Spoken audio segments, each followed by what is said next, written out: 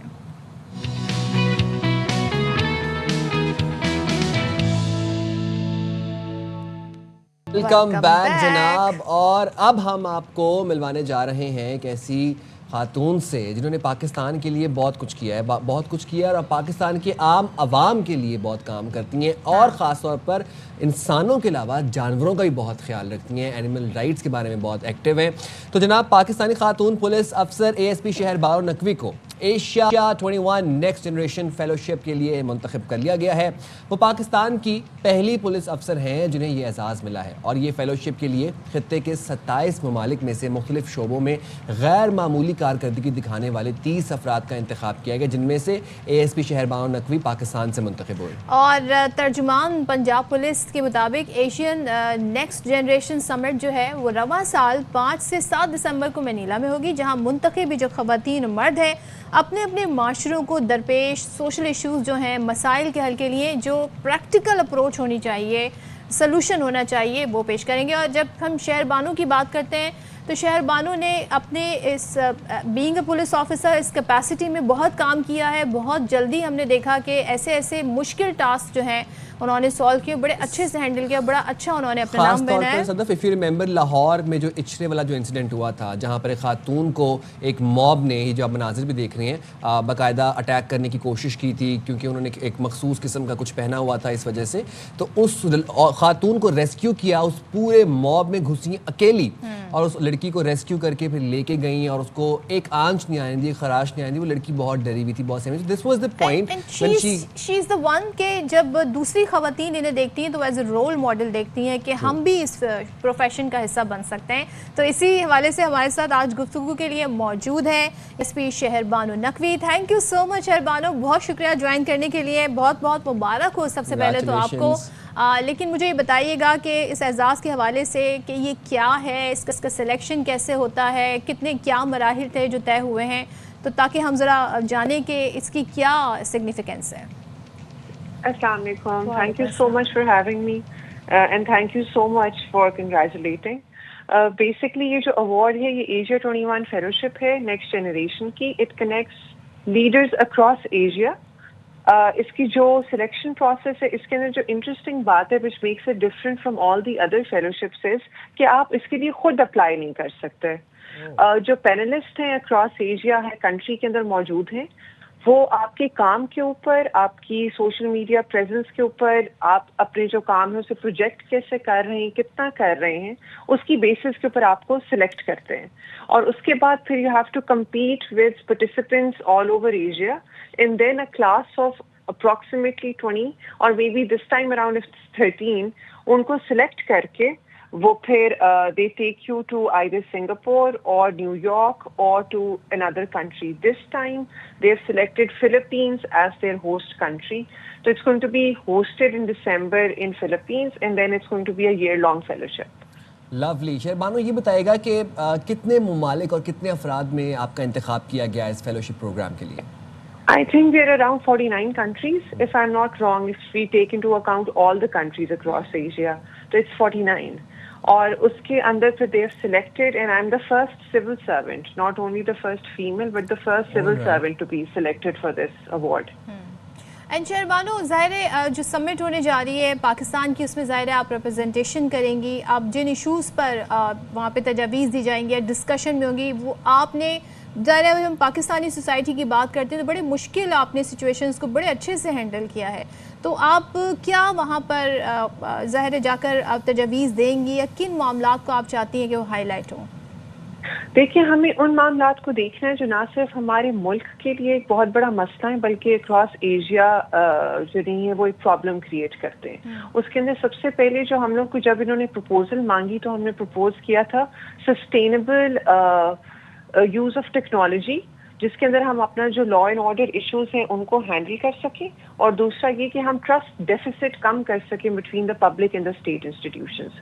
اس کے لیے جو ہم نے پروپوزل جس کے اوپر ابھی پنجاب پولیس نے کام کرنا بھی شروع کر دیا ہے وہ ہے computerisation of the case properties. ہمارے پاس جو کیس پراپرٹیز ہوتی ہیں کرمنل کیسز کے اندر ان کو بہت زیادہ مس ہینڈل کیا جاتا ہے. آپ نے مال خانے کا لفظ سنا ہوگا کہ ہر تھانے میں ایک مال خانہ ہوتا ہے, اس کے اندر کیس پراپرٹیز جمع کروا دی جاتی ہیں اور پھر جو آپ کا ڈسٹرکٹ کا مال خانہ ہے اس کے اندر بعد میں جمع کروا دی جاتی ہیں. اس ساری چیز کا کوئی کمپیوٹرائز سسٹم اویلیبل نہیں ہے. تو the proposal that got me selected for this fellowship is the one where I propose that we need to computerize this entire system. جس طرح ہم کسی سپر اسٹور پہ جاتے ہیں اسے بار کوڈ لگتا ہے اور ہر چیز کی ایک انوینٹری ہوتی ہے, اسی طرح ہماری linked with the FIR system ایک انوینٹری ہونی چاہیے مال خانے کی. ہمارا فوکس جو ہے وہ اس پروپوزل پہ ہوگا ان پرٹیکولر. اچھا شہر بانو, ہم بھی دیکھتے ہیں کہ آپ خاص طور پر خواتین کے معاملات میں بہت کنسرن رہتی ہیں, اینیمل رائٹس پر آپ بہت کام کرتی ہیں, بہت بات کرتی ہیں. کیا پرائرٹی پہ آپ مسائل رکھتی ہیں؟ ویسے تو ہر مسئلہ جسٹس وردی ہے اور ہر انکوائری ایکولی آپ اس کو دیکھتی ہیں, بٹ دین اگین ہیرارکی میں آپ کے نزدیک کیا وہ کچھ چند معاملات ہیں جو پرائیورٹی بیسس پر جن کے اوپر کام کرنا چاہیے؟ پرائیورٹی بیسس کے اوپر یہ جو ولنریبل کمیونٹی کے معاملات ہیں وہ ہونے چاہیے. کیوں؟ کیونکہ نہ صرف یہ سفر کر رہے ہوتے ہیں, ان کے اگینسٹ جو ہے وہ ایک کرمنل ایلیمنٹ جو ہے وہ ان کو ایکسپلوئٹ کر رہا ہوتا ہے, بلکہ ان کی جو سفرنگ ہے ان کی آواز جو ہے وہ کوئی سننے والا نہیں ہے. تو ہماری پرائیورٹی یہ ہوتی ہے کہ جو ولنریبل کمیونٹی کے اندر جس کے اندر بچے, خواتین, مائنورٹیز کے لوگ, اسپیشلی ٹرانسجینڈرز, جب یہ لوگ آتے ہیں ہمارے پاس تو ہماری کوشش یہ ہوتی ہے کہ ہم سب سے پہلے ان کو ڈیل کریں. سوشل میڈیا پریزنس اور لوگوں کو ریچ آؤٹ کرنے کی وجہ سے ہمیں ایک ضرور فائدہ ہوا ہے, وہ یہ ہے کہ لوگ ہمارے پاس ٹوبا ٹیکسنگ, ایون GB, کشمیر, دور دراز کے علاقوں سے بھی خواتین نے نہ صرف انسٹاگرام پہ ریچ آؤٹ کیا بلکہ ان پرسن بھی آئی ہیں اور انہوں نے کہا کہ ہمارا مجرم جو ہے وہ جو ملزم جو ہے وہ ادھر ہے, لاہور کے اندر ہے یا ادھر پنجاب کے اندر ہے, فون کرتا ہے. اگر کال آتی ہے میرے والد صاحب کو تو مجھے خوف آنا شروع ہو جاتا ہے, کل ایک بچی آئی ہے. گھر کی بیل بجتی ہے تو مجھے لگتا ہے وہ آ گیا باہر. والد کو میسج آتا ہے تو مجھے لگتا ہے کہ اس کا میسج آ گیا, تو میں اس خوف میں اب زندہ نہیں رہنا چاہتی. تو ہماری priority at the end of the day is always going to be children, women, minorities, transgenders. Shehr Bano, ظاہر ہے آپ کو جب ایز اے رول ماڈل بھی بہت ساری لڑکیاں, بچیاں جو اس فیلڈ میں آنا چاہتی ہوں گی, جب وہ دیکھتی ہیں کہ پولیس ایک بڑا چیلنجنگ پروفیشن سمجھا جاتا ہے بالخصوص ہماری سوسائٹی میں خواتین کے لیے, اس فیلوشپ کے بعد آگے آپ نے کیا گولز سیٹ کیے ہوئے ہیں, کیا کرنا مزید چاہتی ہیں؟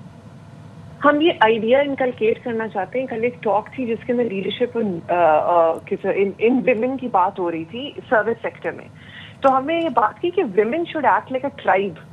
خواتین کا ایک قبیلہ ہے, خواتین کو ایک دوسرے کا ساتھ دینا ہے. اگر خاتون کے بارے میں آپ کو غلط بات پتہ چلتی ہے تو آپ اسے اگنور کریں. اگر کوئی ایسا سوال جو کسی مرد سے نہیں پوچھا جاتا اور خاتون سے پوچھا جاتا ہے تو اس کا جواب نہ دیں. آپ اپنے آپ کو ایک پروفیشنل, ایک ایسے انڈیویجول کے طور پہ سامنے لے کے آئے ہیں جس کا جینڈر بعد میں ہے اور اس کا پروفیشن پہلے ہے, in order to succeed in life and be a leader. تو ہمارا فوکس یہ ہوگا کہ ہم لوگ ان ساری اویئرنیس کیمپینز کے اوپر کام کرنا سٹارٹ کریں, جہاں خواتین کو یہ بتایا جائے کہ انہوں نے اپنے جینڈر کے بارے میں بعد میں سوچنا ہے اور اپنے کام کے بارے میں اور وہ انڈیویجول کے طور پہ کیسی ہیں پہلے سوچنا ہے. لولی, بہت شکریہ شہر بانو, بہت سی نیک تمنائیں اور دعائیں آپ کے لیے. Thank you very much for taking out time for باخبر سویرا. اور ہم چاہتے ہیں کہ اسی طرح ہی ولنریبل کمیونٹیز کو پروٹیکٹ کیا جائے اور ان کے لیے کام بھی کیا جائے. چلیں, تو پاکستانی کہتے ہیں نا پولیس آفیسر کے لیے ایک بڑا اعزاز ہے یہ. چلیں آگے بڑھتے ہیں, کراچی کی بات کرتے ہیں, اور جب کراچی کی بات کرتے ہیں تو مسائل کا پورا ایک انبار ہے, پہاڑ ہے جو سامنے آ جاتا ہے. دن سے رات ہو جائے اور رات سے پھر اگلا دن. اچھا, اب جو میں بات آپ کو بتانے لگی ہوں تو اس سے کراچی والوں آپ یہ نہیں سمجھے گا کہ رات گئے بارش ہو گئی تو یہ بارش کا پانی ہے. یہ بارش کا پانی نہیں ہے. بارش کا پانی ہوتا ہے, کھڑا رہتا ہے کئی دن, لیکن نلکوں میں پانی نہیں آتا. اور پانی آپ کو اگر ملے گا کراچی میں بارش کے علاوہ تو وہ سڑکوں پہ ملے گا اور وہ پانی کا ضیاع ہوگا. تو یعنی کہ یونیورسٹی روڈ اور حسن اسکوائر سے نیپا جانے والا جو ٹریک ہے اس پر پانی جمع ہے, اور جب پانی جمع ہوگا, یہ بڑا بزی ٹریک ہے, یہاں پر اگر پانی ہو جائے جمع تو پھر جو ٹریفک کی حالت ہوتی ہے, جو لوگوں کو یہاں سے گزرتے ہوئے اذیت کا سامنا کرنا پڑتا ہے, اس سے آپ اور ہم سب تو بخوبی واقف ہوں گے, کیونکہ ہم ایک بار نہیں